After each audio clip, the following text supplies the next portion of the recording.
Welcome to Caught Up in Quarantine with me, Jake Schneider. Now, I'm sure a lot of you are wondering why. We'll get to that. But for right now, let's just hang out for a little bit. Let's just joke around for a little bit. Today's the first episode of Caught Up, officially. That's right, today, April 20th, is the first episode. Now, let me tell you this. April 20th, otherwise known as 420. Everybody knows that 420 is the unofficial day of smoking pot. Or as my neighbor Derek puts it, oh wait, there's just one day for that? He's a little weird. So, it's 420. Blaze it. Or, as my dad bod tells you, don't blaze it. Glaze it. That's right, 420 glaze it. I had some donuts this morning, just to celebrate. Speaking of this morning, I was coming home from work, and I see this guy, and he's biking, and I'm looking at him like something's wrong, and I look, and he's smoking while he's biking. That's kind of inspirational if you think about it. Smoking and biking at the same time, that's kind of BA. So I decided I'm going to live by that philosophy. So you guys hold me accountable. I'm going to start jogging. But I'm going to make sure that I'm doing crack while I'm doing it. Just crack. Not black tar heroin, but I'm going to be doing crack while I'm jogging. Just kind of keep that even keel balance. In news today, which I don't like talking about the news, but in news today, according to Bloomberg News, rich Americans are going to are going to New Zealand, and they're living in bunkers underground. That's right, they are going to New Zealand and living in bunkers underground, like where the Lord of the Rings films were made. So not only is this proof that some people have way too much money, but Jeff Bezos doesn't just look like a hobbit. He lives like a hobbit too. And for some reason, New Zealand isn't closed off. I don't get why. We close off the city parks, we close off all those parks, we close off lakes and streams and rivers. And for some reason, the one thing that's still open that you can count on is Walmart. Walmart. The last time I was at Walmart, if I'm being honest, I was there walking and the guy that's pushing the carts is going like this, just no gloves on or anything. Grabs a cart and hands it to me. And naturally, I did the right thing, right? I took the cart, handed it to my dad. I don't know why we think Walmart should have these extraordinary sanitation methods. It's not like they were known for sanitation before. For some reason, we think, Walmart should stay open. They're clean, right? I don't trust Walmart sanitation, at all. I would rather trust a Carol Baskin's barbecue than a Walmart sanitation station. I would rather trust a plane made by Helen Keller. I would rather trust Mike Pence at a Pride parade or a Joe Biden sleepaway camp over Walmart sanitation. So why is Walmart being held in high esteem? Oh, look at what they're doing. They're doing really well. Yeah. BS. And it's weird that Walmart is being held in high esteem because of the virus. Things have changed. Things have changed because of the virus. Many people, myself included, are essential workers now. So basically what that means is while everybody else gets 2 weeks unpaid at home, at the very least, we have to go out and work. Well, since I haul logs around all day, basically while you guys are getting fat and lazy, I'm getting ready and training like Rocky was before he fought Ivan Drago. So get ready, because I'm gonna get swole. Work isn't the only thing that's changed. Dating has changed. You used to be able to go out on dates to bars. They closed all the bars down. Not a lot of females are very keen on inviting strange guys over for alcohol. Just a little tip for you. Don't be that person. So, to help you guys in dating, sign up for virtual dating apps, but also I came up with some coronavirus pickup lines for you guys. Do you have corona? Because your body is sick. That one's not great, admittedly. That's not my best work, not the work that I'm most proud of, but it's funny, I can see from 6 feet away, you're a total babe. That one's a little 90s. That one's a little Pauly Shore. I can see from 6 feet away that you're a total babe. Finally, my personal favorite. I may have tested positive, but at least it wasn't for corona. That one's a little edgy. Once again, thanks for tuning in, guys. I don't know what exactly prompted this. I don't know what exactly brought this on, but for some reason I was thinking I need to do this. And maybe nobody agrees with me, but I enjoy doing it. So I just want to talk a little bit tonight. This is the introductory show. Going forward, I will be having guests on. Eventually, when things reopen, I will hope to move into a more permanent place and eventually have guests on live, have music performed, do all this stuff live. But since this is just the introductory episode, I just wanted to talk a little bit about why I'm doing this, why I'm doing what I'm doing.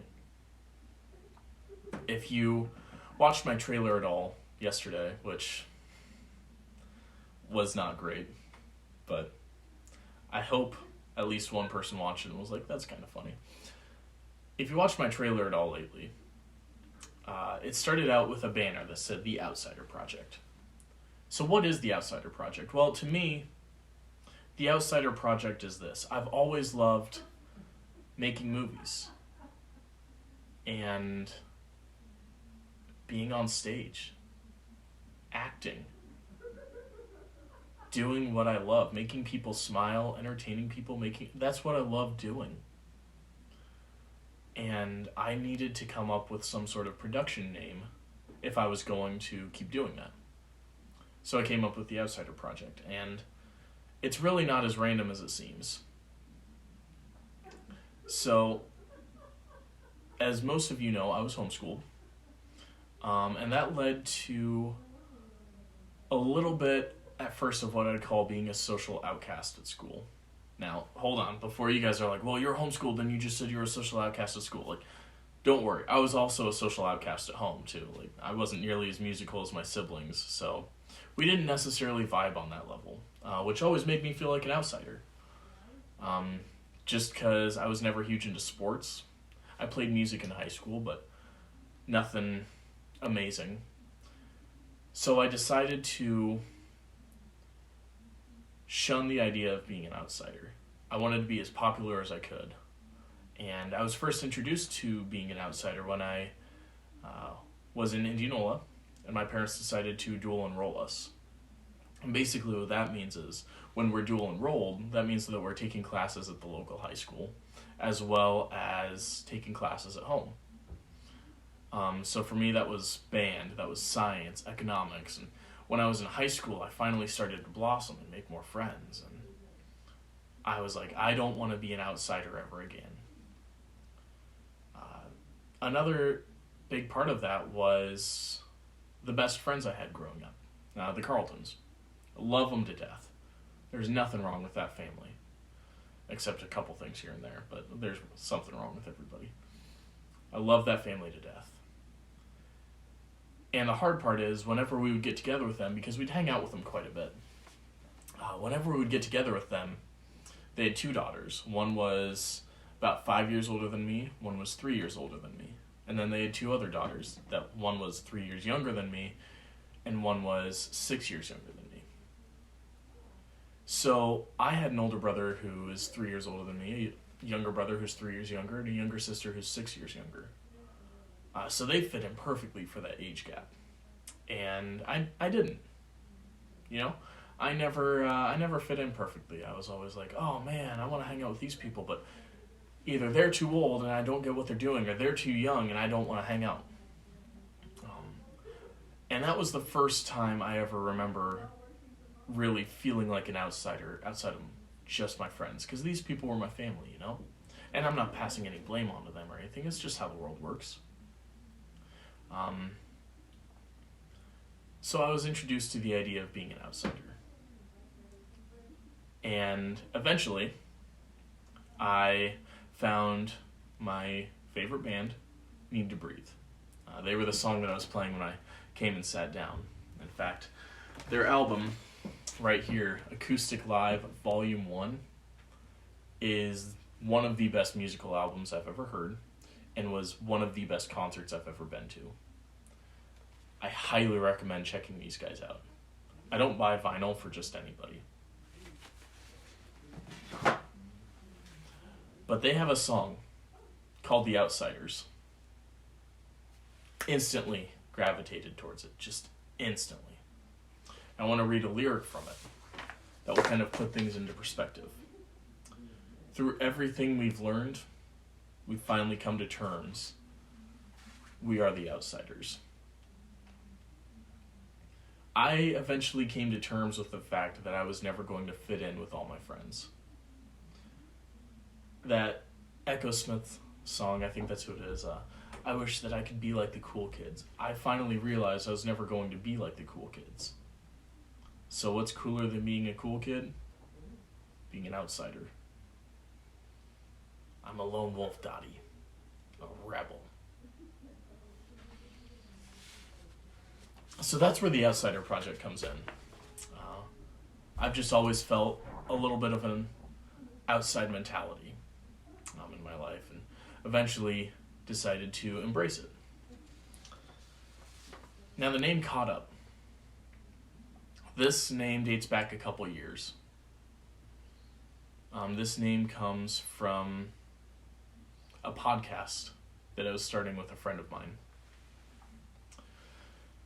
My brothers had written a song called Caught in the Woods, and I liked it a lot. And I started listening to it more and more, and thought this would be a great intro to a podcast. But we can't call it Caught in the Woods. First off, we live in Podunk, Iowa. There's no woods around. Pardon me. Oh. That's gross. Pizza. So we're like, well, what are we going to call it then? And I started thinking about it, and eventually, Caught Up. So what does Caught Up mean? So Caught Up means that we are catching people up on different things in Iowa. Now, when we started talking about our podcast, our focus wanted to be on Iowa businesses. Our focus wanted to be on local Iowa places. Yeah, that's redundant, but you know what I mean. Our focus wanted to be on Iowa. We both loved movies. We wanted to catch people up on movies that people hadn't seen, movies people hadn't heard of, music people never listened to. We wanted to say, hey, we found this stuff. Let's catch everybody else up on it. Because small towns, I come from a small town. It's my jam. Everybody knows everybody. And I wanted to catch people on to the idea. Catch people up to these things that were happening in Iowa that nobody else knew about. So we started a podcast back in my most recent apartment in Ankeny. We started a podcast, and it was a little bit of a failure. We weren't sure where we were going. I was definitely the more talkative one of the group, and so a podcast didn't really work out. So where do we go from here? Because this is something that we were both passionate about. And eventually, we moved on to trying to make YouTube videos. He had done a lot of concert videos in his spare time, and he's a fantastic filmographer, a good photographer. I thought, okay, this will be great, but once again, our ideas just weren't lining up. We went down to Kansas City, and we took a tour of Boulevard Brewery. And it was an incredible experience. We had a private tour, filmed almost the whole thing. I acted as an interviewer, and I talked with the lady and asked a couple different questions. And unfortunately, While the actual video turned out well, there were some mishaps where we were never actually able to show it, which is pretty big bad news to it. That was a horrible, horrible sentence. That was a pretty big bummer to us. To not be able to show that, because that was our first labor of love, like where the two of us had worked on something. He did the filming, I had the questions, he had the places, I had the editing. We went back and forth on this, and it turned out pretty dang well. And then just some things happened, we weren't able to show it. And that sucked. That one hurt. We were living together at the time. We had a place in West Des Moines, and all of a sudden, something changed. I don't know, with me, with him, I think just life pulled us apart, and now we're not on speaking terms anymore. But I knew that this is what I wanted to keep doing, you know?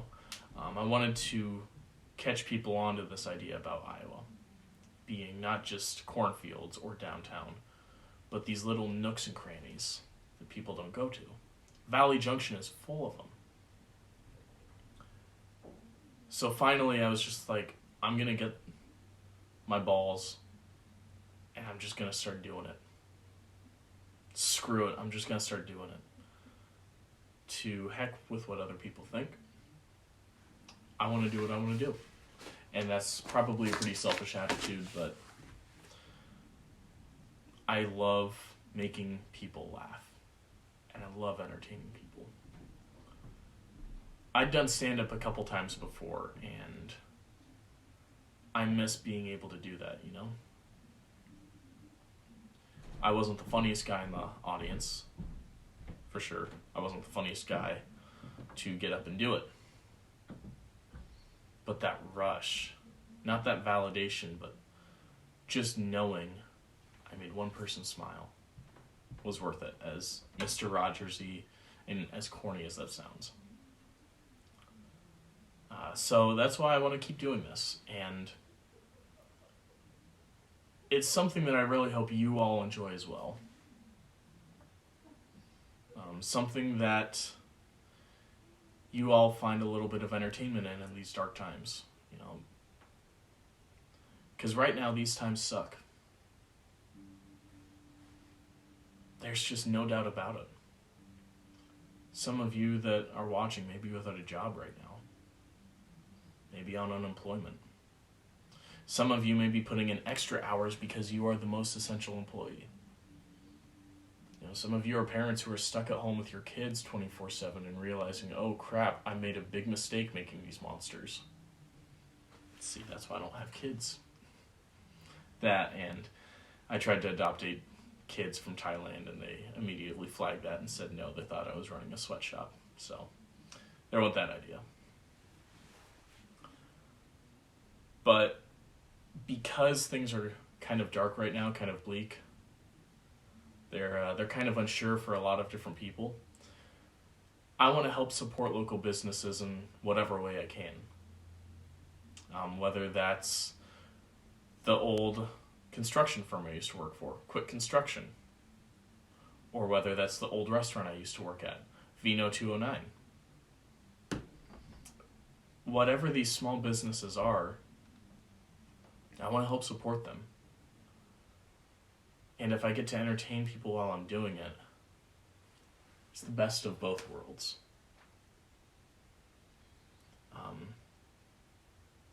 The biggest reason that I'm doing this by myself, I'm a picky SOB. I am extremely picky with how things need to get done.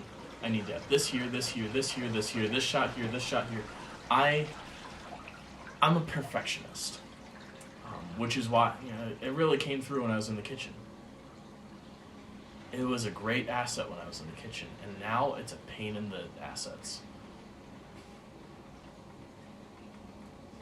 But I'm a perfectionist, and I want to get things done the way I want to get things done. So with that being said, that's why I keep doing these things by myself. Now, going forward, I want to have guests on, like I said. I hope next week to have somebody with a doctorate in, I believe it's child behavior. I don't remember the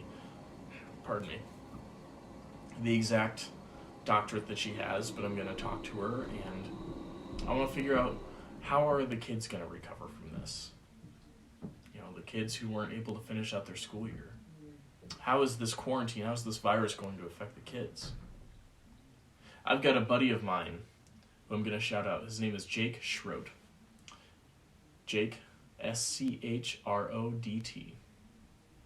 We met when he was performing down at the downtown farmers market one year, and started talking because I walked by and he was playing Rolling Stones' Beast of Burden, and it caught my ear because it's a great song, and Jake was doing a killer cover of it. So we started talking, and then I went to the Valley Junction farmers market a few weeks later. We started talking there, and just kind of kept talking. Eventually I set him up with his then drummer, and I've been a big fan of his ever since. You guys need to check him out on Facebook. If you remember the Robin Hood movie, the fox and the bear or whatever it was, you know, the Disney one, the Oodalali song. If you remember that song, check out Jake's Facebook page. He does a damn good cover of it. He does a really good cover of it. Sorry, that one slipped. I work around a bunch of not quite so clean people. But I want to have guests on here eventually. So one thing I ask of you that are watching, my phone's turned around so I can't see any comments right now. But if you have any recommendations for business owners, for musical guests, for doctors, for the heroes that are on the front line right now, doctors, nurses, first responders. I've got a couple friends who are first responders, and seeing them get up in their NASA spacesuit just to go help some people is crazy. But I'm grateful that they're doing it. So Jason, Ryan, thank you. You guys are awesome.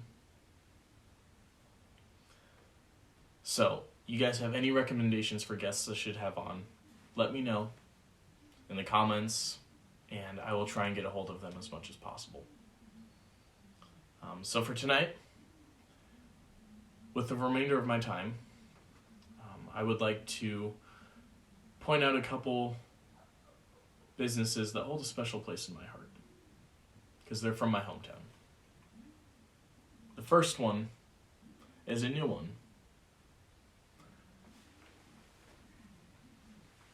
Take off this perfect, beautiful sleeve right here. West Hill Brewing Company. So this one is fairly new. I remember they opened their brewery in November of last year. And unfortunately I wasn't able to try it up until a couple weeks ago. And I got hooked. If you know me, you know that I love beer. I take my beer extremely seriously. Because bad beer is like a bad relationship. You want to get rid of it as soon as possible. West Hill has produced some of the best beers I've had in a long time. I know all my bartender friends are like, you're pouring it wrong. Well, if you guys would have let me out of the kitchen every now and then, I would have learned how to pour this right. This one is their I-Town Brown. So, located just west of the Indianola Square, my friend Drew Peeler, that I went to high school with, is the brewmaster there.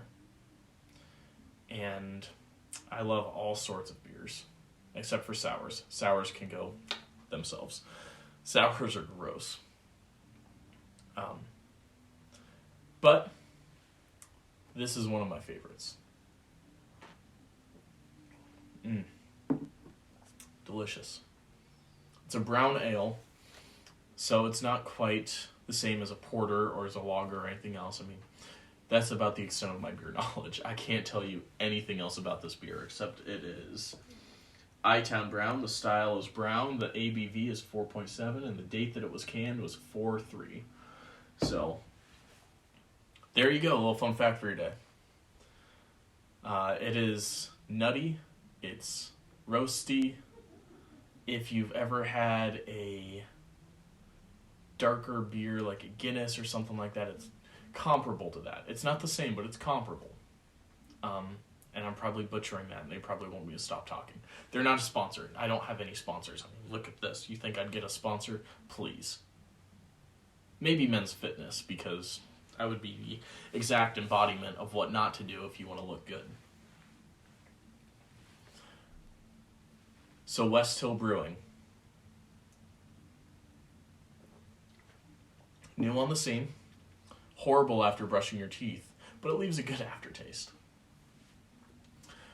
Yeah, that after brushing my teeth, that tastes really bad.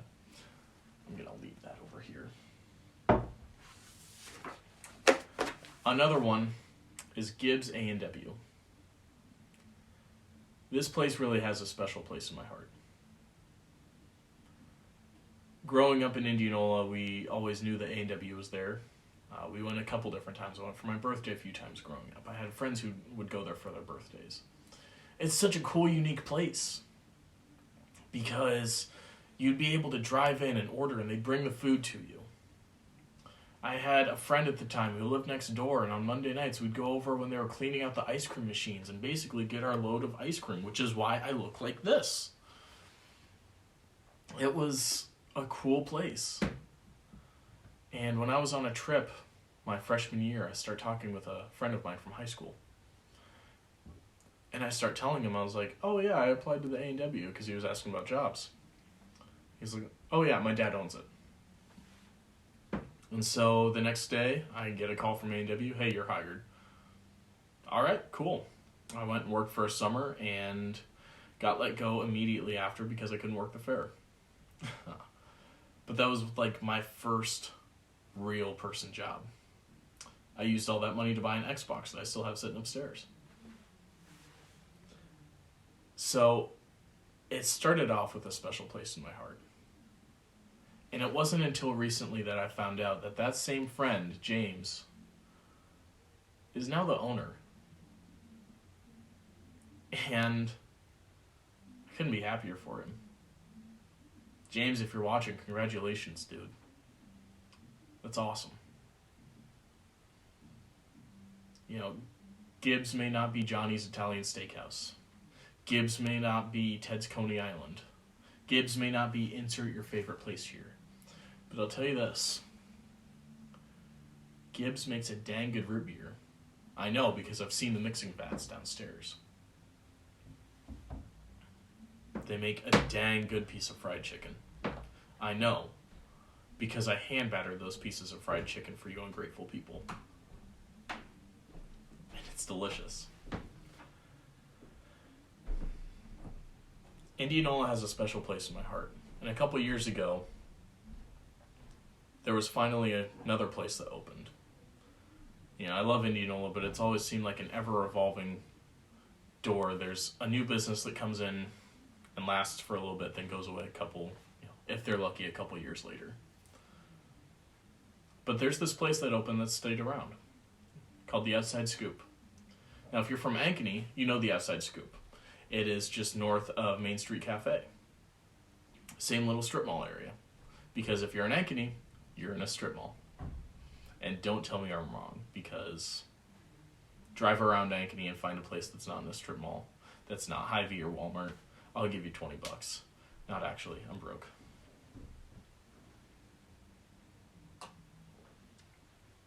But the Outside Scoop is up there.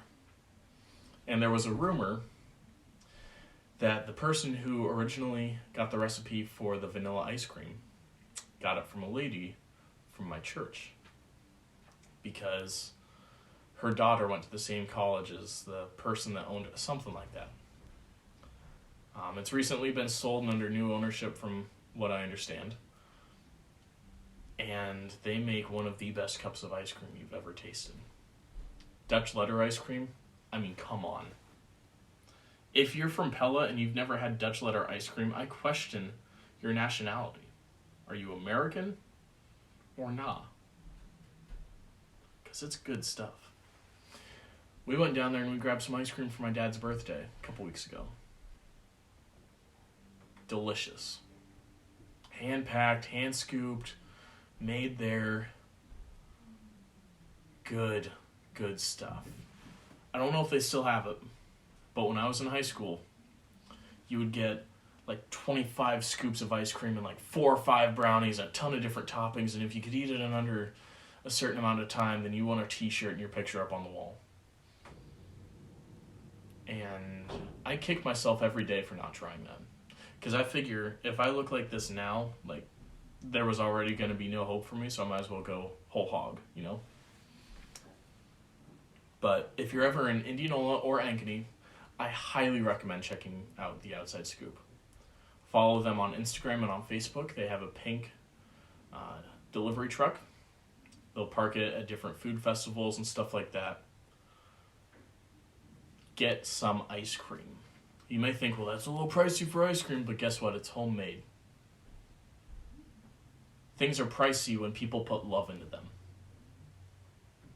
Because love costs extra. Just ask my ex. The last one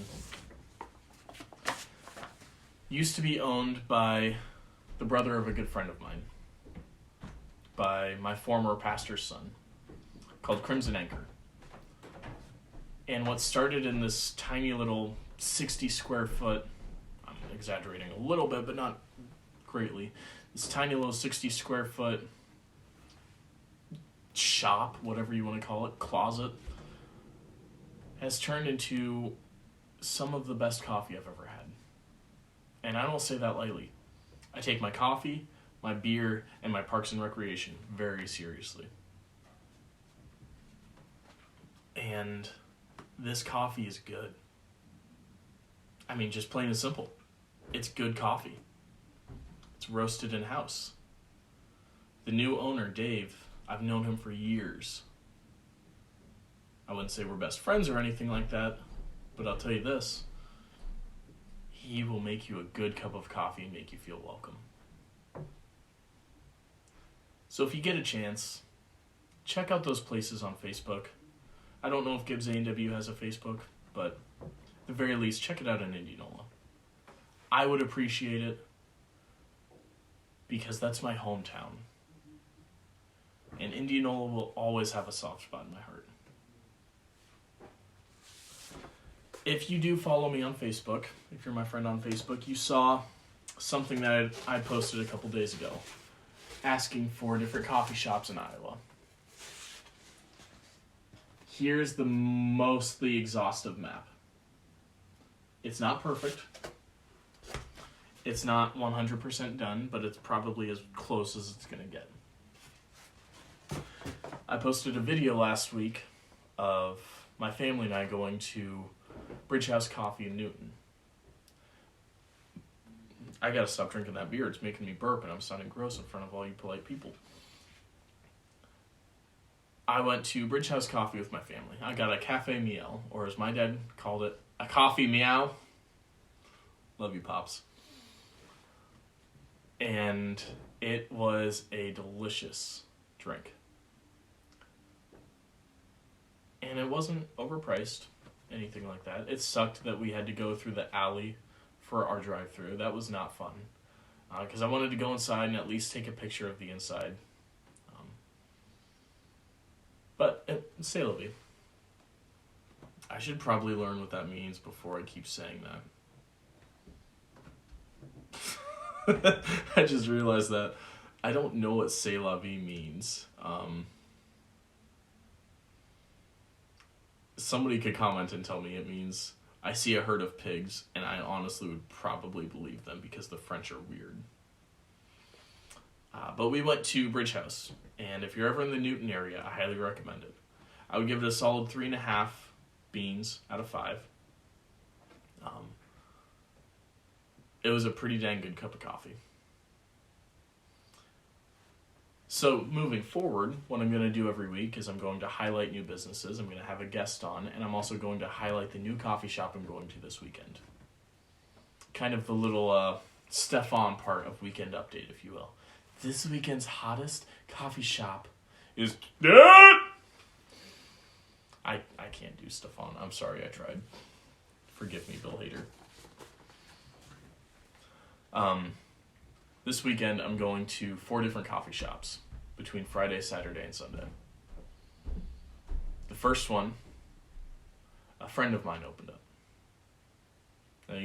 I know you guys are sitting here thinking, oh, well, a friend of yours, I know a lot of people, okay? I'm popular.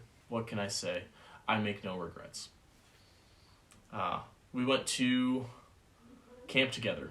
We've been friends for years, and she opened up a coffee shop in Williamsburg called Brick House. A good friend of mine. And so this weekend, my plan is to visit Brick House to check it out and just make sure that she's making coffee right, which I'm sure she is. I believe in you, Missy. I will also be going to Pella, another one of my hometowns. More on that next week. But I will be going to the Brew, the Perk, and the Sanctuary in Pella. Feel free to tag along with me. If you've got those days free, awesome. If you're in Pella and want to hang out, cool. We'll hang out 6 feet apart from each other. And finally, as my time is drawing to a close, I've tried very hard not to make a ton of coronavirus comments. I've tried very hard not to be political. And for the most part, I'd say I've done all right. So allow me to go on this tiny little political rant before I finish up. And feel free to turn it off anytime. I'm not offended. I just want to give my 2 cents that maybe one person cares about. This coronavirus is uncharted territory for many people my age. And even the generation above us. So fear is to be expected, but it's not to be tolerated. I understand people's fear and not knowing what's happening. I understand people being scared. I dealt with that last month, 2 months ago. Saturday night, I just had a mental breakdown because I haven't seen my people in a long time. So I understand that fear. And brother and sister, I will stand behind you through that. I will also say, do the research yourself. Upon doing some of my research, and I will try and keep my own personal opinions out of this, upon doing some of my research, it seems that this virus is a lot more fear-based in terms of how it's spreading through the media than what it actually needs to be. That's all I'm going to say on that. Do the homework yourself. Don't believe, without a doubt, Fox or MSNBC, CNN. Coming from the right or from the left, don't believe everything you hear. Wow, that's part of the pizza I had for supper. Sorry. Don't believe everything you hear without reading into it first. So for those of you who feel the fear and don't know what to do, I encourage you to do your homework. Have discussions with people that are not of your political persuasion. And lastly, this virus does not need to be more about politics. For you Christian brothers and sisters out there, be encouraging to people. And remember, we interpret the Constitution through the lens of the Bible, not the other way around. The Constitution was not inspired by God. If you hold to the belief that I do, that the Bible was inspired by God through various different authors over so many years. That Bible ended when Revelation ended. It's closed. No one shall add to this book. So, the Constitution is not inspired. If you don't like my opinion, that's fine. I don't care. But remember to interpret politics through the lens of the Bible and not the other way around. To those of you who don't have any sort of faith, any sort of belief system, any sort of religion, I'm not going to sit here and tell you that I'm not scared. Even though I have faith, even though I hope and I pray, I have the hope that God is working on this. If you need to talk to me, talk to me. Don't be afraid that I won't listen or that I will try and point everything to the Bible. I will to an extent, but I'm still willing to just listen. I think this is a very fine line that we're walking here, people. Between making this too political and making this not political enough. This virus will have consequences for years to come. In terms of economics, in terms of psyche, and in terms of how we treat others through it. And maybe that would fall under psyche, but while I'm not any sort of doctor, while I'm not any sort of journalist, at best I'm a BuzzFeed journalist, and at worst I'm a BuzzFeed journalist. Be kind, respect other people's distance, realize that this virus is deadly to those who have underlying conditions. And wash your dang hands. The last thing I will say, don't use gloves. Wash your hands everywhere you go instead of using single-use gloves for the same thing over and over again. Being in the restaurant industry, I saw how cross-contamination worked. And I have seen people go into grocery stores with one pair of gloves, come out, grab all their items, grab everything they need out of their car, go in. Those people are cross-contaminating from every other grocery store that they've been to. You would be better off washing your hands every time you go into a new place than using the same pair of gloves over and over. It prevents cross-contamination much better. And that is coming from me, somebody who's seen it firsthand in terms of foodborne illnesses, stuff like that. So while I'm no medical doctor, while I'm not even a medical practitioner, I'm just a DNA experiment gone wrong.